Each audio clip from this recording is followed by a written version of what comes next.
Summertime and the living is easy. I don't actually know if I am live. I'm getting mixed messages. On the one hand it says you're live, on the other one it says error occurred. I'm gonna click go live again because there was a button and it says you are live. So hey, it looks like I'm actually live. I'm gonna be right here in my comments window, so if you are tuning in, I'd love to hear from you.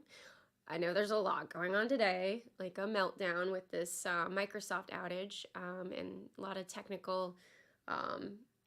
technically induced issues going on, like all over. I know it's a crazy day. If you're here, it's great to see you. If you're tuning in later, thank you for tuning in. And I'm gonna just get started with some music and then we'll get into today's conversation topic subject.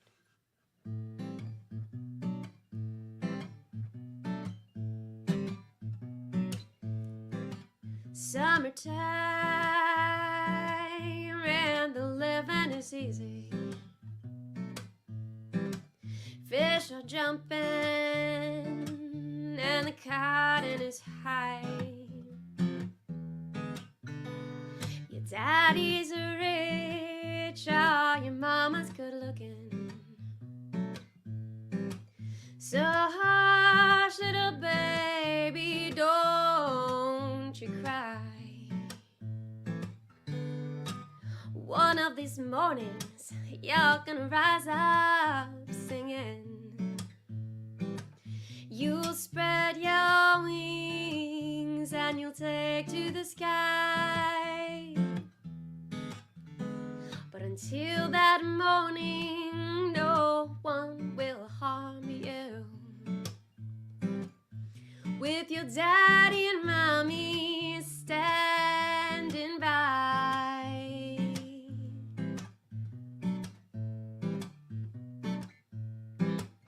Summertime and the living is easy. Fish are jumping and the cotton is high. Your daddy's rich and your mama's good looking. So hush, little baby, don't you cry. Don't you cry. Don't you cry. Don't you cry.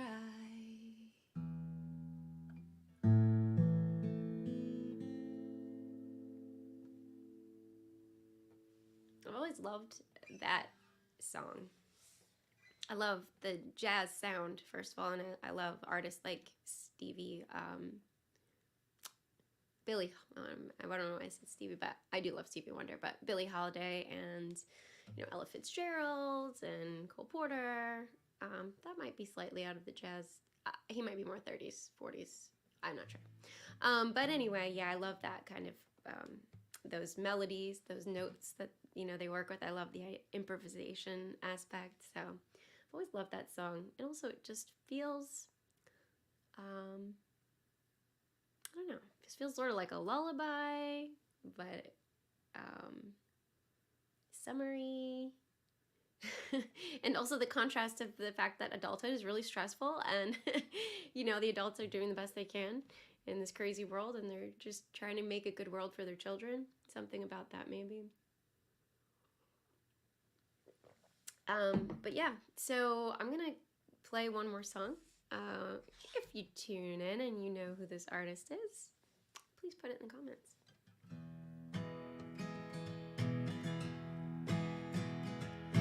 All I can say is that my life is pretty plain. I like watching the puddles gather rain.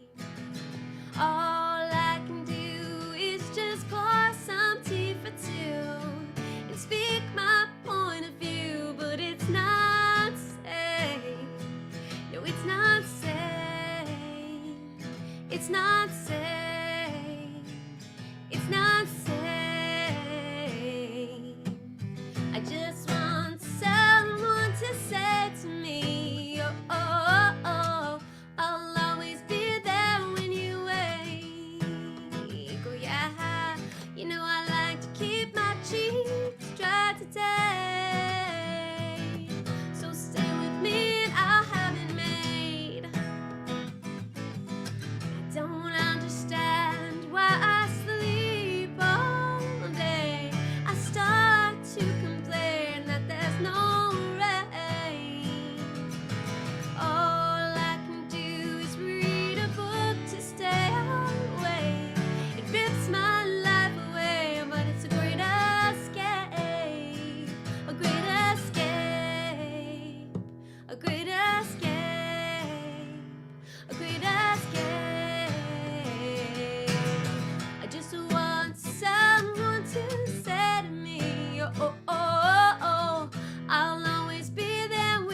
cheese dry today. So stay with me and I'll have it made.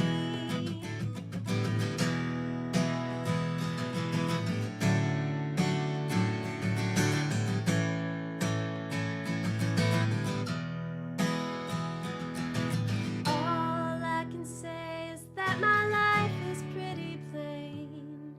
You don't like my point of view, you think I'm insane. All I can do is just pour some tea for two and speak my point of view. But it's not sane, it's not sane, it's not sane, it's not sane.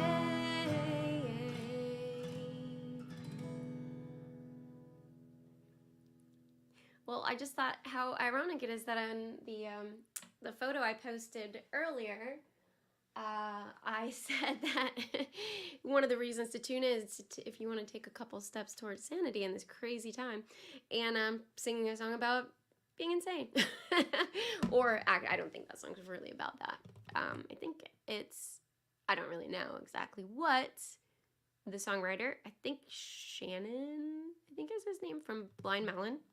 I don't know exactly what he meant, but you know, who knows what sane and insane is right now. Everything's topsy-turvy and upside down. So it's kind of maybe it is an appropriate song for today. The other little tie-in I'm gonna make is I have tea. I'm pouring it. I poured it for one, but I'm also pouring it for the show. So in a way, maybe I'm pouring it for two. Thank you for thank you for being here. Thank you for watching.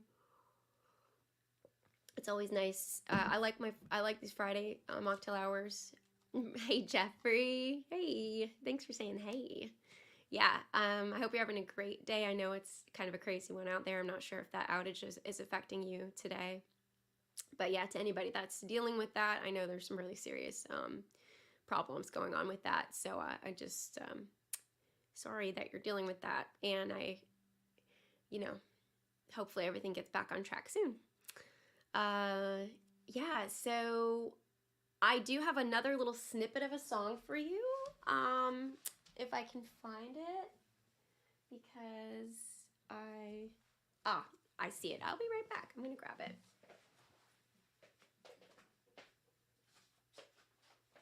All right, I pulled this song out.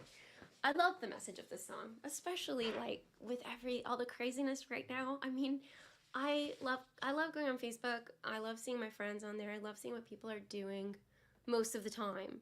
But lately it is so hard because there's so much stuff flying around. And it makes me sad. It makes me sad. It's a little crazy right now.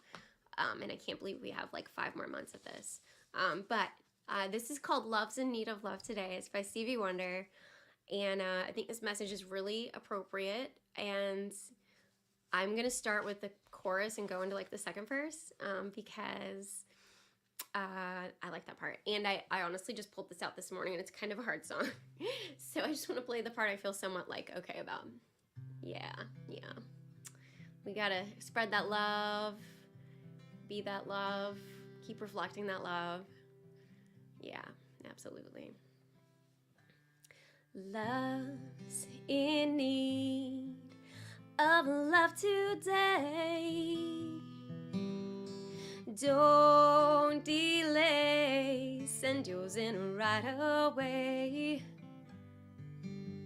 Hate's gone round, breaking many hearts. Stop it, please, before it's gone too far. The force of evil plans to make you its possession, and it will if we let it destroy everybody. We all must take precautionary measures. If love and peace you treasure, then you'll hear me when I say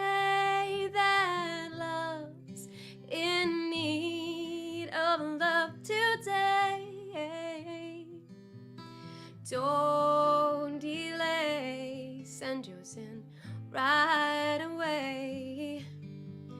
It's gone round, breaking many hearts. Oh, stop it, please, before it's gone too far.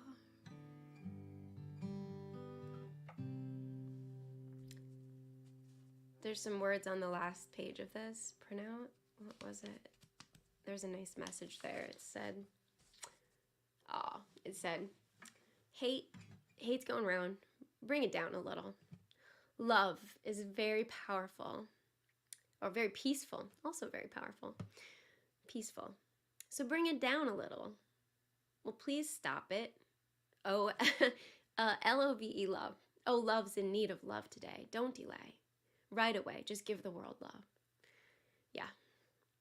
So part of me is like, I just need to maybe hop on social media and just sing the song every day for the next 5 months, maybe. It's not because I think, oh, I have this like amazing voice and like I have just an amazing rendition of that song. It's just I feel the message, wants to come out. Like I feel like that message needs to be shared more, and not just needs to, but wants to. To balance out the the fear, the anger, the confusion.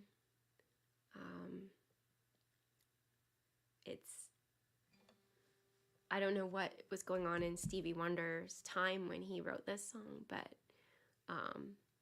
had to be, I'm guessing, is something big. There's always something big going on in this crazy world, but I'm kind of curious to read about that. But man, this song could not be more perfect. American Idol's next one. I don't think so, but thank you, Jeffrey. Oh man. I'm just a messenger. I really do feel like I'm doing these things because I am supposed to be speaking and singing in whatever form, letting creativity and a message of love and peace and hope come through. And I want to do that in any way I can. So yeah, I'm here for that. So today we're going to talk about the subject simply put is knowing yourself.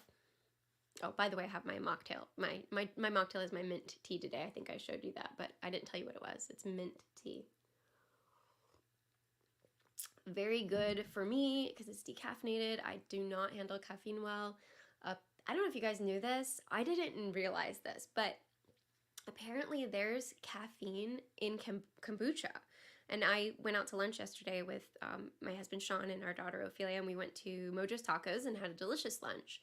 I ordered a kombucha, and about 2 hours later, I could tell, I was like, something is in my system that's not usually here, and it's not good for me. And I knew it was I was like, I feel like I drink caffeine. I can tell because I get all ramped up on my nervous system or whatever. It just gets all ramped up. I feel very intense and very almost like on edge, and I'm very sensitive to caffeine, very. and then the physical, then it became obvious because my stomach, it's just not good for my stomach and stuff. So so I won't be drinking kombucha anymore. And I looked it up, and apparently it's made from a tea, and that can be a caffeinated tea, so there can be some caffeine. Apparently it's not as much as in a cup of coffee, but enough that it's not good for me. So, Anyway, today, talking about knowing yourself. It is actually the title of one of the chapters in my book. I actually called the chapter, it's chapter 10, it's called Knowing Yourself. And when I say my book, let me say which one, because I have a few, or I have two, and I'm about to have a few, because I have the next one coming out in the end of September. It's called The 30-Day Sobriety Experiment, and it is a 30-day journey through trying sobriety. But in any case, in this chapter, I talk about an episode of Star Wars, the Clone Wars. And this episode's called Destiny. I watched this one with my husband in the early days of my sobriety. He's a big Star Wars fan. And yeah, and I'm here for a lot of that. I've watched all the movies with him. I've watched some of the cartoon shows with him. So I'm here for some of that. And so, but this episode really resonated with me, and I thought it was so like deep and good. And so I'm just gonna read you this story as I wrote it in my book, so you can hear what this episode's about, and we're gonna talk about the topic today. So what does it mean to know yourself? Knowing yourself means being real with yourself. Being real with yourself means being honest with yourself. And getting honest, you will confront your shadow in whatever form that takes for you. In early sobriety, I saw an episode of the one I just told you about that particularly illustrates this process. In this episode, Yoda journeys to another planet where he is tested to acquire a new skill. He has no idea what to expect when he arrives. To Yoda's surprise, his ultimate challenger turns out to be none other than a shadow version of himself. Yoda wrestles with his shadow, fights him. Fight. To no avail. It is just as strong and quick as he. As long as Yoda refuses to acknowledge that the shadow form of him is part of him, it's undefeatable. Finally, Yoda gets real with himself. He firmly says directly to his shadow, "Part of me you are. Power over me you have not." Yoda acknowledges that his shadow is his. By owning his shadow, he claims victory over it. It is only when we acknowledge our weakness that our shadow begins to lose its power over our lives. It's only when we face the darkness that we have a chance to illuminate it with light. So that story spoke to me so powerfully because, first of all, like the whole drinking, addiction or attachment is something that you have to admit, right? That's a big part of any of those programs, like AA. It's a big part. You have to admit, I'm an alcoholic. I can't do this lifestyle anymore. It doesn't work for me. And that's a big part, right? And so being, as long as you don't admit something, as long as you don't own up to something, that thing has power over you. It's just a simple thing, but it's so deep. And so let's talk about like shadow. What does that mean? Because you might hear of in pop like spirituality culture, people talk about their shadows and doing shadow work and stuff like that. Let's go to psychology. Let's go back to Carl Jung. Love his work. Carl Jung really started talking about the shadow. He talked about it as an archetype. An archetype is sort of an inner character.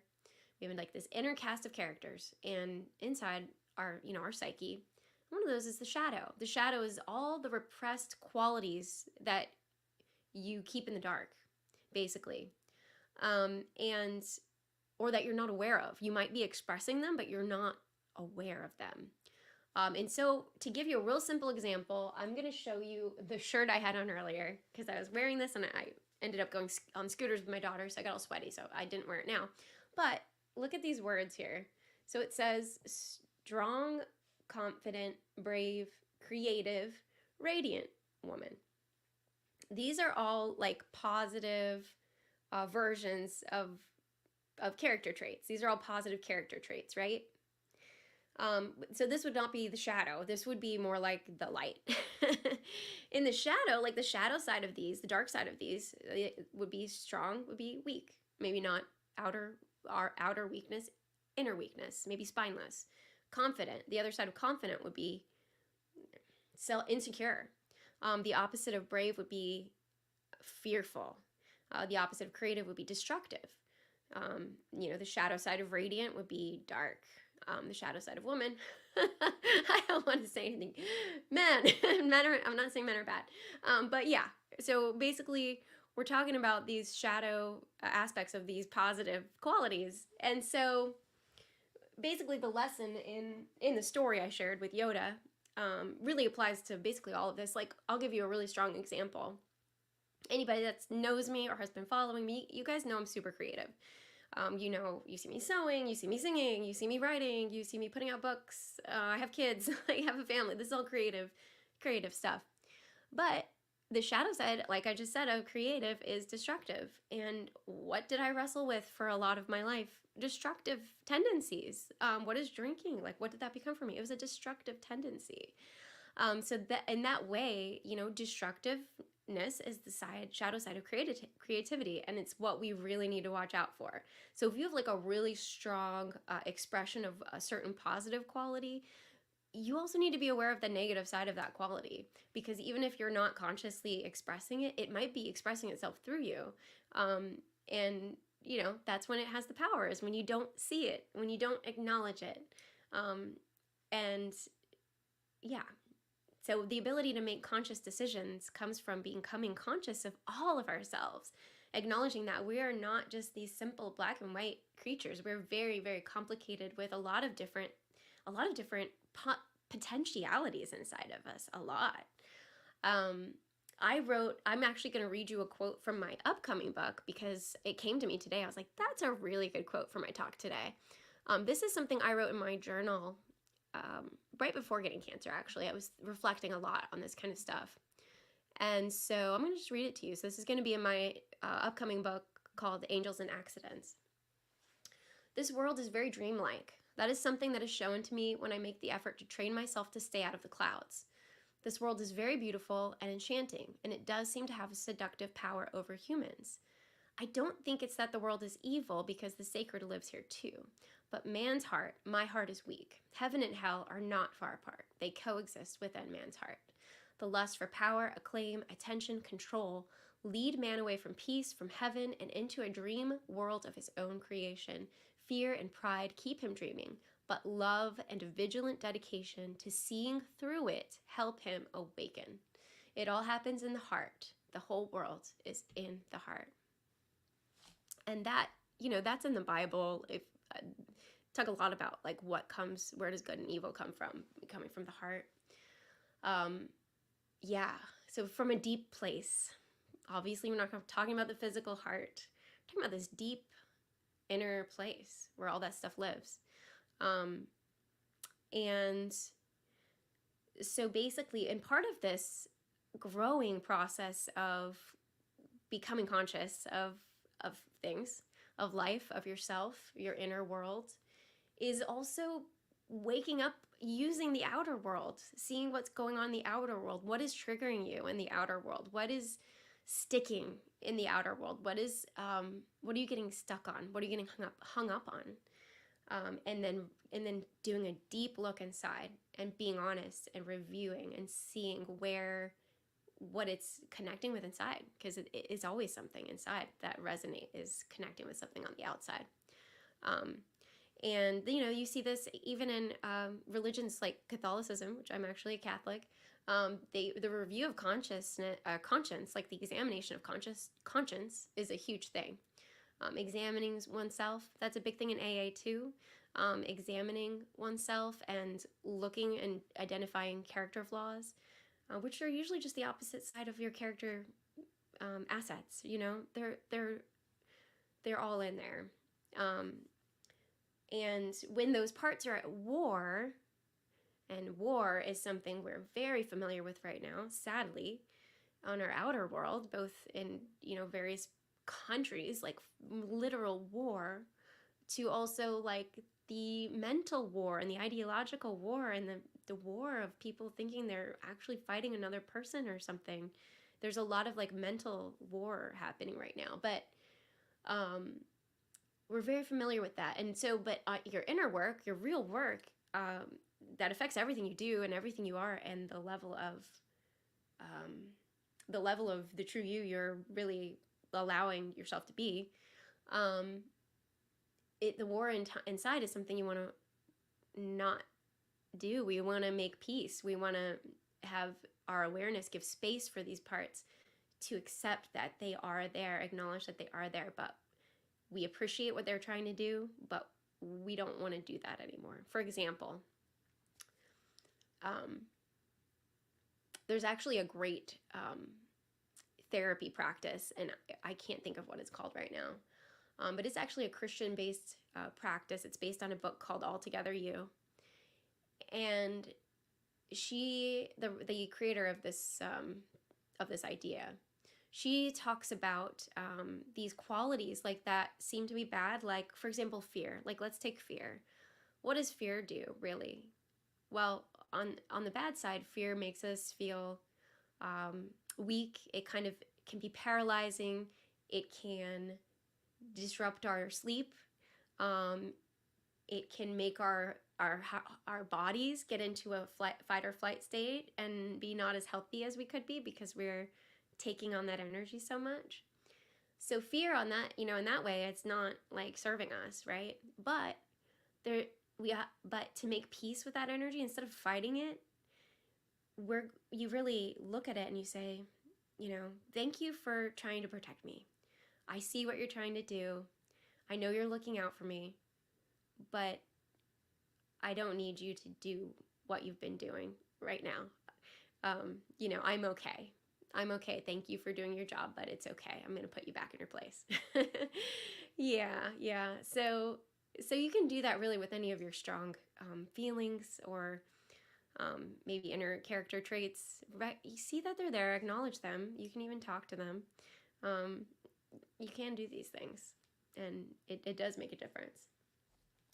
I was thinking about the shadow in the context of a large scale, like, for example, like today, like what's happening with this AI outage, this technological outage, which is affecting so many people. And, my heart goes out to you.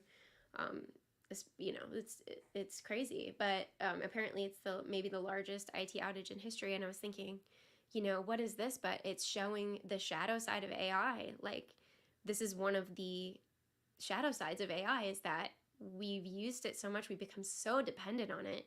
It's become so inextricably linked with so many of our day-to-day operations, from airports to hospitals to doctors' offices, to all the things. It's become so intertwined with our life that we're seeing the dark side of it. Like, here is a weakness, right? Here is the shadow side of AI. And then again, like, to just bring this picture to the big picture, the large scale, the political climate right now, there's deep problems being highlighted by what's happening. Maybe even problems about how we were founded as a country. It wasn't all light. There's some darkness, like some real darkness. And if we don't acknowledge darkness, it has a lot more control. And so, I can't solve the big problem, but I can help you work on the you problem and the me problem. And that's really what makes the big problems, is a bunch of you and me's coming together. And so I wanted to give you like a little exercise you could do. This is something I do like in my personal life. And it has to do with recognizing if there is a person. It could be somebody you know, or it could be somebody famous, or it could be anybody. But if they really trigger you, like if they really get under your skin for some reason, and I will say there is somebody that's a pretty prominent figure these days who there's something about not that the whole thing is weird. The whole thing is really weird, but there's something about this person that really triggers me. Like, it really bothers me. And so I really think that's a great challenge. I'm like, cool, I can work with this. And so what you do in this exercise is you identify things that bother you about them. Like, you ask yourself, why does this bother me so much? What about this person bothers me so much? And then the really hard part is looking at yourself and finding that somewhere in you. Because usually, it may be always actually, but I don't know, I'll just say usually there's something in you that may be a shadow part of your personality, or maybe something you are expressing but you're not aware of it, that it bothers you because it's in you. Like, I know that's crazy, but it really is. This is actually a thing, like a concept that many people, have observed to be true. And so, for example, if you notice in this person that triggers you, maybe it's duplicity. And maybe you look in yourself and you're like, you can ask yourself, so in what ways am I not being real? In what ways am I manipulating, trying to manipulate or control, people through through masking a part of myself, or misrepresenting myself. Or maybe the trait is self-absorbed. Maybe they're self-absorbed, and I could look at yourself and, well, I mean, that's one that's easy for me. I see that in myself. I feel I am self-absorbed, and so of course that's going to bother me when I see it in somebody else. It's something I have. It's something I, it's one of my traits that could be a negative thing if you go too deep with it. So just becoming aware of the things that bother you on the outside and finding them inside is extremely powerful. It's not to punish yourself at all or judge yourself at all. It's just to be aware. Simply by being aware, and giving yourself grace, looking at it, seeing it, you're going to free up so much just by doing that. And it helps you to feel less antagonistic toward the outside world too. Like, it doesn't mean that what is happening, they're not doing something wrong, or it's not hurting other people, and you shouldn't hurt other people. But it helps you to have just like this compassion, and sort of like a deep, like a more of a peace, because you're human too. Like, we are all human. And so thank you guys. I have some really nice comments here. And hi, Emily. I appreciate you. I have an anonymous LinkedIn user too over here. So yeah, I hope that's helpful. And I know this, I'm a sober coach. So this show is, on one level about sobriety, but the sobriety actually extends to these other parts of your life. And being sober, just for me, it was a shadow aspect of my life that I was ready to bring to light, so much so that I wrote a book about it and I talk about it. I mean, I'm bringing it to light that much, because I really don't want that one in darkness. I really don't want that one controlling me ever. And I am like 3 years sober now, and I'm so happy that I am. It's made a big difference. Do I still have shadows? Yeah. Like, am I still working with some of those? Yeah. Yeah, but it's so much easier when I'm not drinking, because I'm a lot more conscious already, just from the fact that I'm not compromising my state of mind with substances. And I did that for many years, and throughout teenagehood and stuff like that. And in certain ways, was that inner part of me like trying to protect myself? Yeah, like part of that inner self is like, this world is harsh. I can't deal with this. I need to like tone it down. I need to like go into my own little cocoon. I need it to be warm and fuzzy in here, because it's too loud and crazy out there. So I can appreciate, I appreciate that. Like, I get what that part of me was trying to do, but I don't need that anymore. I'm not going to do that anymore. That's not how I'm going to work through my discomforts anymore, So yeah, and thank you. Yeah, I'm very happy to be on the 3-year, about the 3-year mark. Huge difference. It's a huge thing. Yeah. Well, so if you guys have any questions about sobriety or about any of this stuff I talked about, I know I kind of covered some things. I did study philosophy and religion in college, so I've got that side of me that really helps me make sense of myself, my world, and also helps me understand, other people to some extent. So yeah, I bring that into my discussions. Thanks for tuning in. It's been a pleasure spending this time with you. I wish you a wonderful weekend. I pray that, if you're being affected by the outages right now and other, various struggles that are going on for people, I just, pray for you, and all the best to you. Keep sharing that love and reflecting that love out into the world as much as possible, because we need it. All right. Bye. See you next week.